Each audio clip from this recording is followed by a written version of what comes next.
guys, welcome to episode number 4 of Let's Book Talk. Today we're speaking with Maria Mercurio, the author of the Survival series and The Fourth Paladin.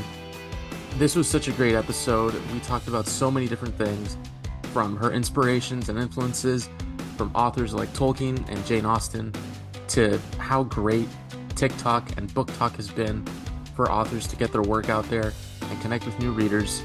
It's such a great episode. I can't wait for you guys to listen to it and let us know what you think, and definitely to keep track of what Maria has going on.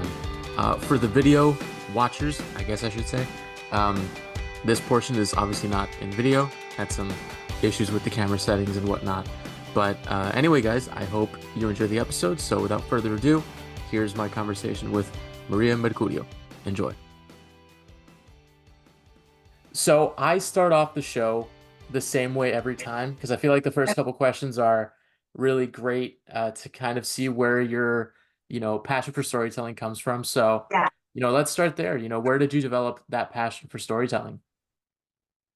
I think it's not unique, of course, but whenever I would read a book or see a movie, I would not immerse myself in that story, but I would think about how it could be different if it was a different character or a different POV, or oh, what if like this happened instead? And I found that like after I would talk to other people about the movie, they'd want to talk about the movie, and I'd always want to talk about how it could be different, or the book, how it could be different.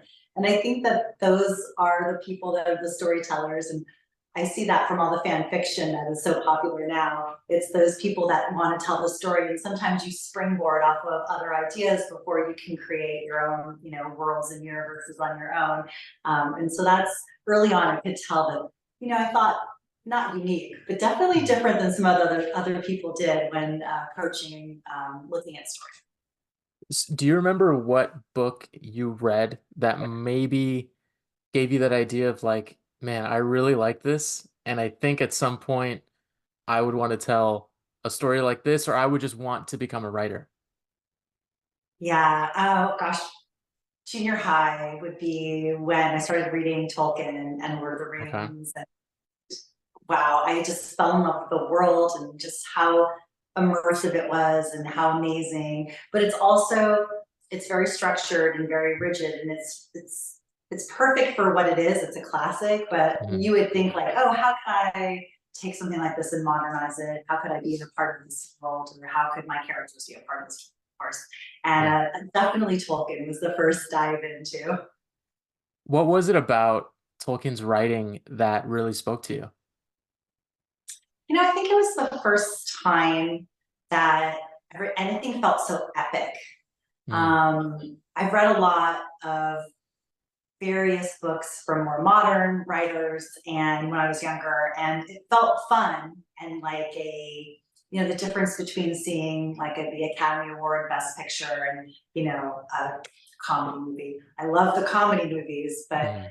reading Tolkien really felt special. It just felt that there was just so much creativity. God, he created an entire language for his books. That's insane.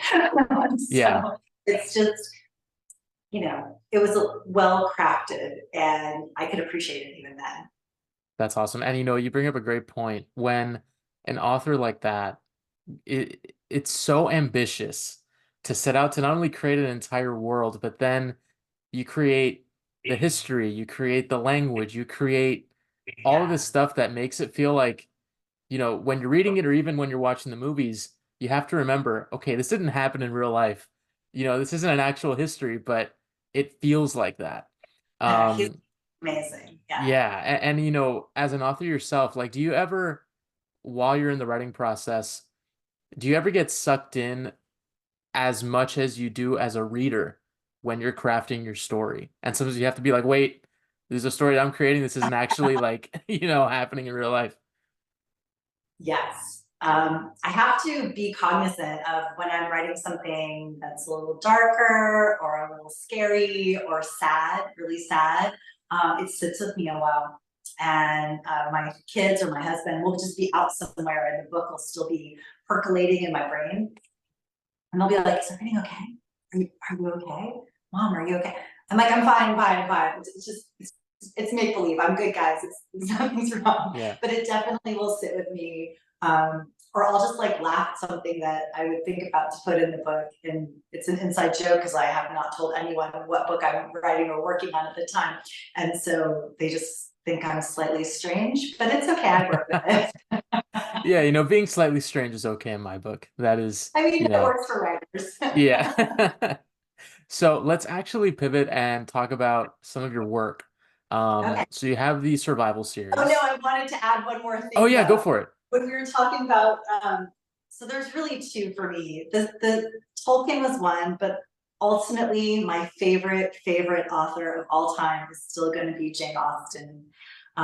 So Tolkien was for the world building, but Jane Austen was for that interpersonal relationships, the romance. She's the OG enemies to lovers with Pride and Prejudice. There is no other author that I read more books of or reread several times. And those two combinations are really the foundation of what made me want to write books. So So now, couldn't leave now I out have, my author. yeah, now I have to piggyback off of that. So Jane Austen, what is it about her writing that, or is there anything about her writing that you've tried to incorporate in your writing as well? Dialogue. I just think that she really, you really feel the characters at the time with each one of them and just the words that they speak. It's so cleverly crafted. Like she really just puts an entire personality into a sentence. It's amazing. And you just feel like either the snobbishness or the delight, or you just the naivete. It's like everything, just how she crafts the sentences for each person's speech is amazing. So her ability to write dialogue was just beyond her time. It's beautiful. Now, speaking of dialogue, when you're writing dialogue for a character, I would assume beforehand you kind of have an idea of how the character acts, how they would react in certain situations. Um, is there ever any moment when you're writing a scene and the dialogue kind of, takes a turn that you didn't really expect, but you're like, wait, this really fits in here, and you kind of start to mold that personality in a little bit of a different way? I think when I'm trying to write banter, I love banter. Banter is Hmm. my favorite thing. A lot of writers are very descriptive. They describe the scene and how parts of the person looks, and I spend a lot more time on dialogue. Hmm. I think partly maybe living in LA and just growing up in the whole movie culture, and my husband, my family, everybody's in the business. So like script writing, I've read so many scripts, and so maybe my books tend to have a little bit more scriptiness to them than Hmm. description, but I love banter. And that's taken me down a few rabbit holes because I'll start thinking of what would be the witty banter between two people, and things come up that I think would be fun, but then I have to like craft that into their character development so that Right. it's genuine.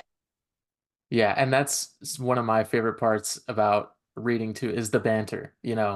I'm sure you've seen it on TikTok. I've been reading the Throne of Glass series. I've been reading ACOTAR. I read Fourth Wing and Iron Flame. And it's those moments that are my favorite. The two characters that, at the beginning, they don't necessarily like each other, but you know what the end game is. And you're like, I love getting to that point. Yeah. Um, it's so much fun. Okay, so now to talk about your books. Yes, Um, please. I was like, I can't forget Jane Austen. No, Okay, we go can't. ahead. So with the survival series, Yeah, can you talk a bit about one, how that story came about, what the writing process was like, and if there were any challenges that you faced while writing that story? definitely. So Survival is my newest series. I've written a lot of books. I've Mhm. only self-published one, and then the Survival series is my latest. Mhm. Three books that have been coming out within like a few months of each other. I wrote three books at the same time. There is two characters in them. So the first two is just one character, but I didn't finish a book and publish it. I wrote all three, and then we went back and rewrote and rewrote. And I thought I was going to be done with three, but now that I've released it, I came up with a fourth book that I'm almost done writing Awesome. uh, for that. And I think I might put a pin in it after book four for a bit because I have some other stories that I really want to try to write. But the survival was it was one of those journeys for me that I wanted something just fun, a little bit more spicy, a little bit more adult. My first novel was more PG, more family friendly. And I wrote that because I wanted to be able to have my parents and aunts and uncles read something I wrote. Survival was really the kind of stuff I kind of like to read, which is a Hmm. little bit more spice, a little bit more of something I would be like not handing over to my father. Right. Take a look at. So, but it's again those interpersonal relationships. There's a lot of sassiness. My female main character is a crack up, and she's not really super likable because she's very vain. So that's how it starts off, and it evolves, and you do feel for Mm. what she goes through.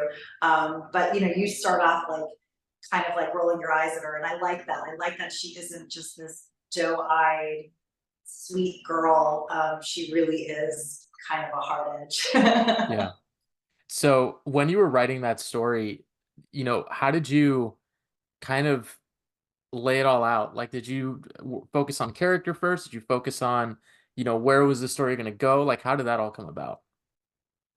Yeah, when I first did the first draft of it, I laid out all three books at the same time so that there would be some continuity. Hmm. I found that I changed my mind a lot once I'm in the second book or the third book, and then I wish that I hadn't released the first book. And so I definitely gave a layout for each of the three books and then reworked that like 100 different times. But they're short, so they're, which is different. My first novels, in fact, I have some I've just never published, but they're massive, like six, Hmm. 700 pages. Um, but every time I was trying to get traditionally published, and nobody wanted the big books back then.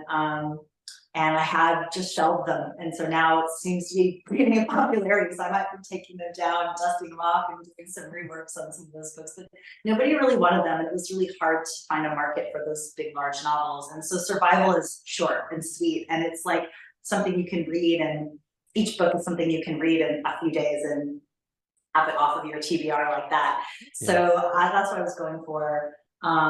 And I am an indie author, but I did get a publisher for Survival. Hmm. But I do all the book promotions and all the side, but they did do the editing and the cover art for me. So it's kind of not really a traditional publisher because I'm not going to be in bookstores with them, but they did, Hmm. take on some of the responsibilities off my plate. So it was nice because the editors there are awesome to work with it for me.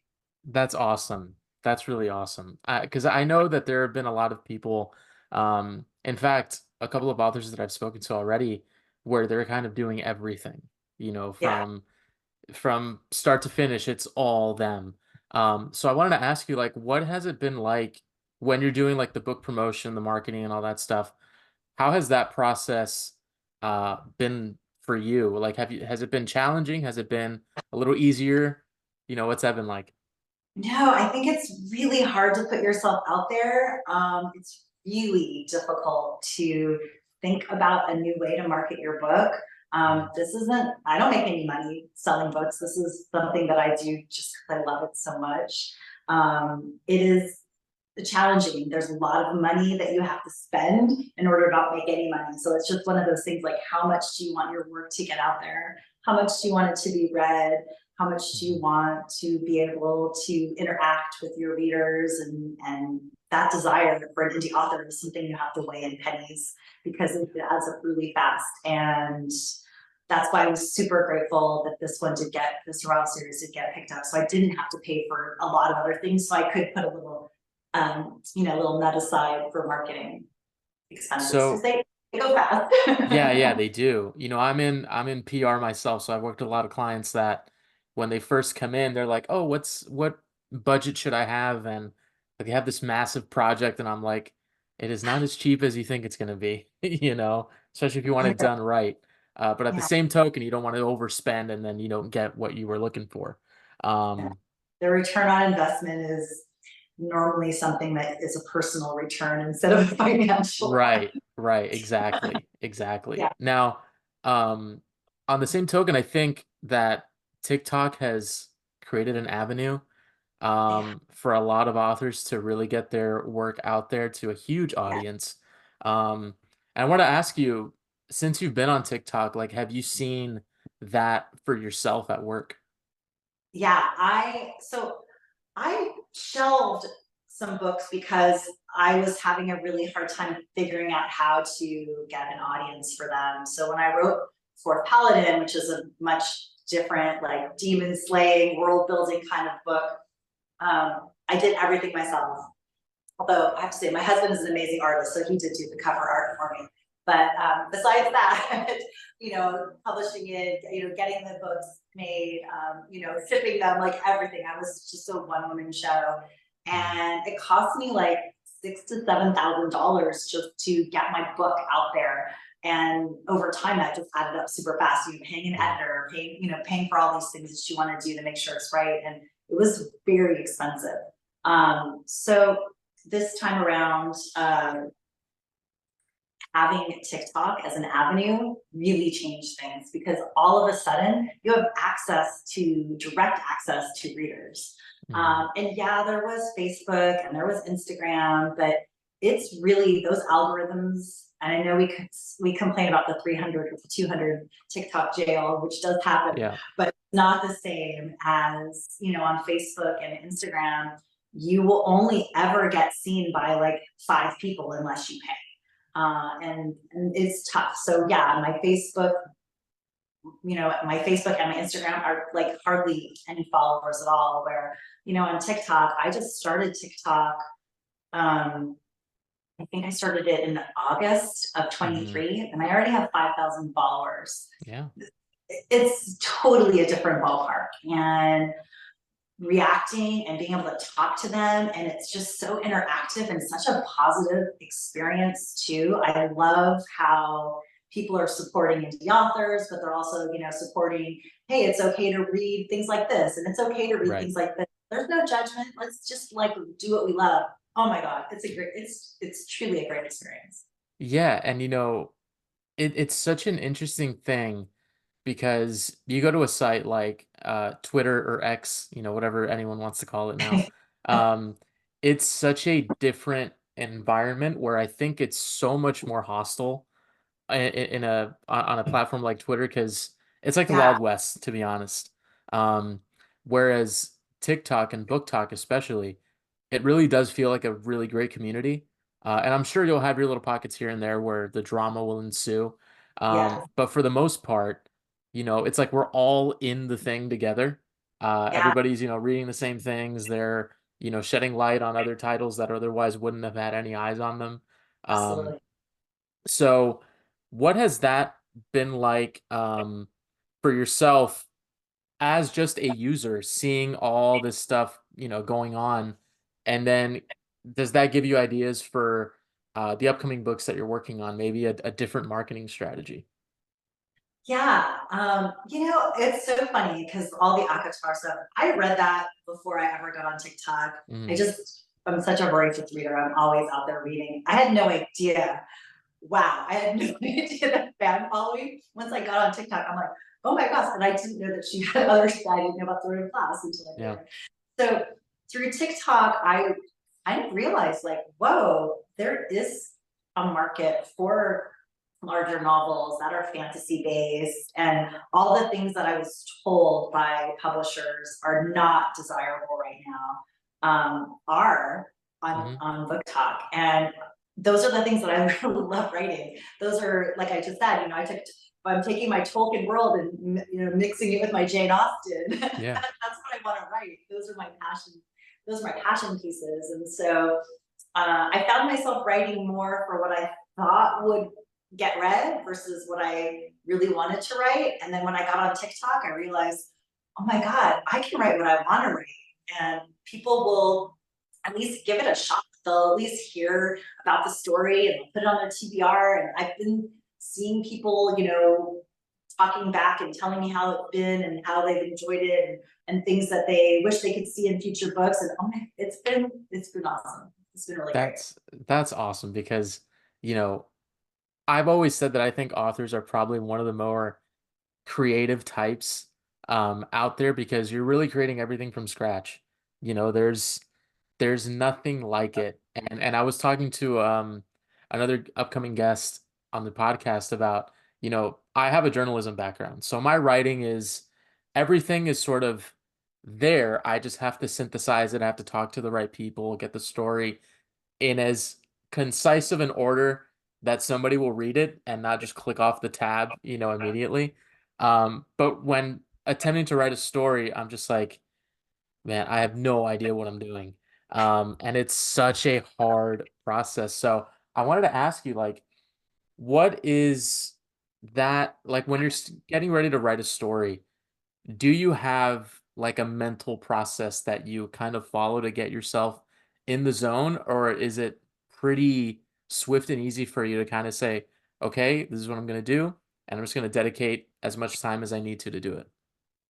Yeah, I have, sorry, I will buy a report, it's not here, Oh, no worries. unfortunately. So yeah, it's really funny. I use certain times during the night. So I work a full-time job. I'm a mom, I have kids, I come home, I still make dinner, do all that stuff. So finding time to write is the struggle is real. But my husband has a really funny sense of humor, and he has the Alexas programmed in the house to chastise me if I'm not writing. I love that. So I'm like, I'll walk into a room and I'll say something, and he has them programmed to be like, it's time for Maria to write now. And it's pretty funny. But it does, like, it's not like gets me in the mood to write. Sometimes it gets me in the mood to want to hit him. But it does remind me, like, I need to carve out that time. So there are Right. certain nights of the week that I have carved out for writing. When I sit down, sometimes I do the same thing everyone else does. I will scroll, or I will, like, just like look at the internet and surf the internet for a bit and think about, oh, well, maybe I need to research this, or oh, what is it? What are restaurants in this state? Because like they might go to a restaurant in my book instead of Mm, writing the book. So yeah, I think that's always a struggle. And then I have days where I'm prolific, like where I can sit down and write 3,000 words like that and no stopping. So it's just like everybody, you struggle it sometimes. There's writer's block. There's times when you're going to be able to do it. But I do make myself sit down. mhm. And I think that's the start of it. Sometimes it's just to do a rewrite. You know what? I don't feel like writing, but I'm going to read what I wrote yesterday, or I'm going to read what I Mhm. wrote 2 days ago, and see if and that often prompts me then to continue to write, because I took the burden of writing off my shoulders and allowed myself to just do, read my rough draft. And then from there, I'll throw in some things. And I don't always write in order. I know some Mhm. writers are very structured with, like, they're going to write in order. If I have been thinking about the ending, I'm just going to write the ending first. Yeah. So it's just, I'm going to write it in any order that it comes to me, and then go back and fill in blanks So later. yeah, so it's almost like a puzzle in a way. You can write the ending and then you could or the middle and then you could kind of rearrange things if they make sense at another point of the story. Um, Yeah. so for any aspiring authors that are listening to this show, um, I've because it's happened to me in other areas where I think a lot of the time we don't tend to trust our own creative process and we give up way too early and Yeah. say, you're a chapter and a half in and you're like, I think this is terrible. And then you just stop and you don't continue. So, do you have any advice for those that are in that stage right now where they're going to shelve their story and might even put it in the trash bin, Yeah. where they should continue it, and even if it's bad Even to their standards, like just finish it. Yeah. yeah, I think that I know I keep hearing this on TikTok, especially, that 95% of the people that start to try to write a book don't finish it, and it's Mm, only 5% that actually take it all the way to the end. And it's hard to believe, because there's so many indie yeah. authors and there's a million books being published every year. So it's so hard to believe that it's only 5% of us make it the way through. But I do think that getting all the way to the end, um, the feeling at the end when you are done and can walk away, it's a huge difference between just finishing a good chapter or finishing a section. There is a sense of relief and pride, and even if it's terrible, you finished it. I think there was that episode of New Girl that always Hmm. resonates with me, where one of the characters like finishes a novel. It's terrible, but it's that feeling though of when you finish it is Yeah. so amazing. And it's like that reward. Like you need to tell yourself, like when you're going to the gym and working out, or if you're trying to diet, or none of those things are fun. And sometimes writing isn't fun. So if you're only doing it for the fun part, it's okay to give up then. If it's just not fun, then don't try it. But if you're Hmm. doing it for the end result, then you muscle through it. Yeah. And it's worth it. It's definitely worth it. And it's funny you mentioned that because it reminds me of something else you said early on in our conversation about, writing what you think you're supposed to versus writing what you want to write. Yeah. How important is that distinction for someone that feels the burnout? Yeah. It's tough because why are you writing? Are you writing the story because you want it to be read? If that's the case, a lot of times you do have to consider what readers are looking for, what they're Mm. interested in, because they're going to want to know what your trope is, what this is, what that is. You're going to need to be able to sell it. So sometimes you have to put your marketing hat on even before you start the journey, right? You have to say, what would be the back cover of this book? And I think that helps me a lot too. If the back cover is exciting enough for me to read it, Mhm. like, would this be something I'd want to read? Then I can kind of like go back and write it. So it's like a little game I play. I try to write the back cover before I start the novel. Mhm. And if I like the back cover enough, I sometimes be like, all right, I'm going to give this book a shot because that back cover would make me read it. And so at least there's that. I give myself that, even though I'm thinking about what people might want to read. At the same time, I want it to be something that I'd want to read too. Yeah. So as long as I make that bridge, then don't feel like I'm like selling out and writing something I don't like. Right. But yeah, the back cover game, it's the dreaded back cover. Most people finish the novel and then they don't want to write the back cover. I like to start with it.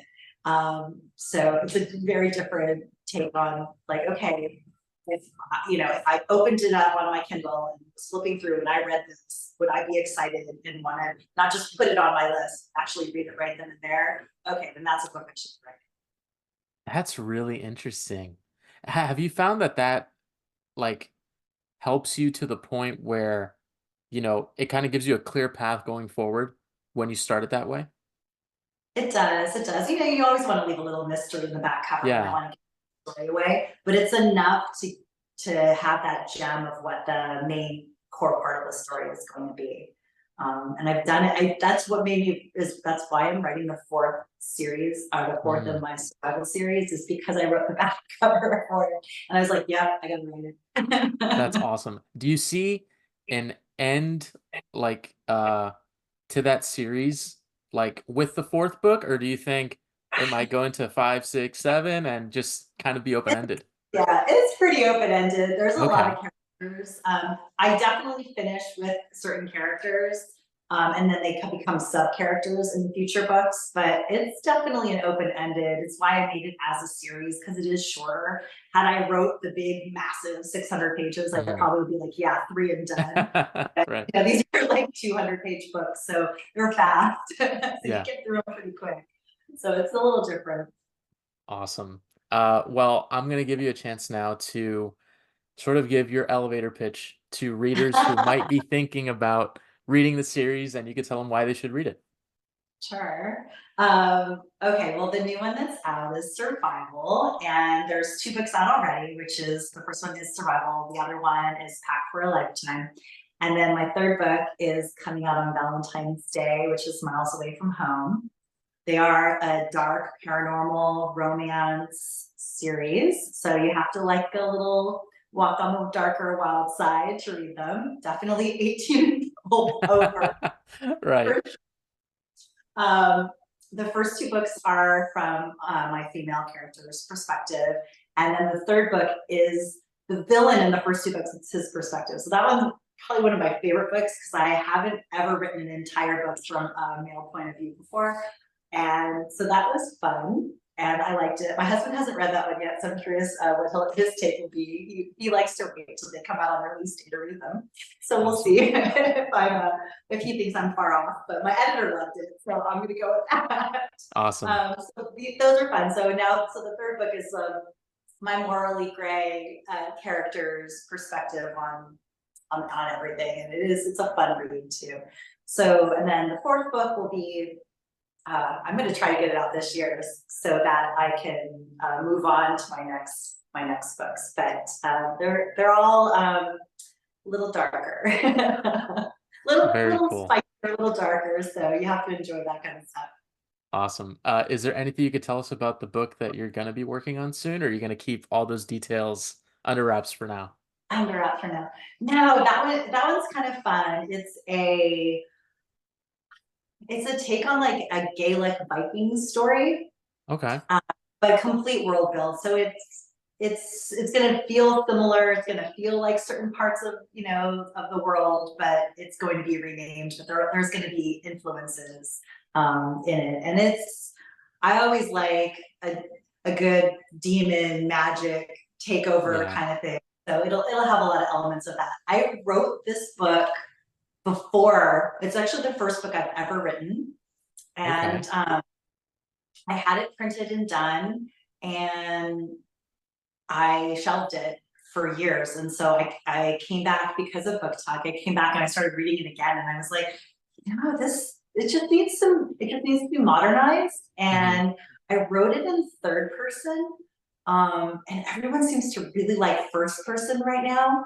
So I'm trying to rewrite the whole book in first person, multiple POVs, but that's what I'm trying to do right now to see if it's will resonate a little bit better. And it's interesting because I only ever wrote in third person, but Book Talk has showed me, well, all of my current books are in first person, but Book Talk has shown that like first person is definitely everyone's favorite. I've even asked the questions every time. People are like, first person. Yeah. So I'm gonna take another stab at it. So awesome. Yeah, that's make it a little smaller because it is like 700 pages right now. Yeah. Yeah.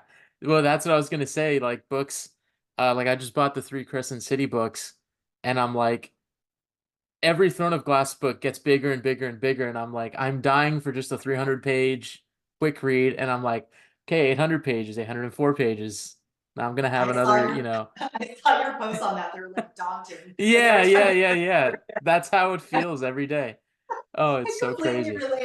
I read the first book, and then I needed to take an emotional break and go and read something smaller. That is completely a reader's mentality because we want to get through books too. Yeah. You want to get to that reading goal and not have to go through these behemoths every week that take a week or two to get through. So I could probably chop this one up into like 2 or 3 books, and I think it would be a little bit more manageable too for myself. For sure. Now, the last question I wanted to ask you before we head out of here, was that book one of the ones that you were told there wasn't a market for?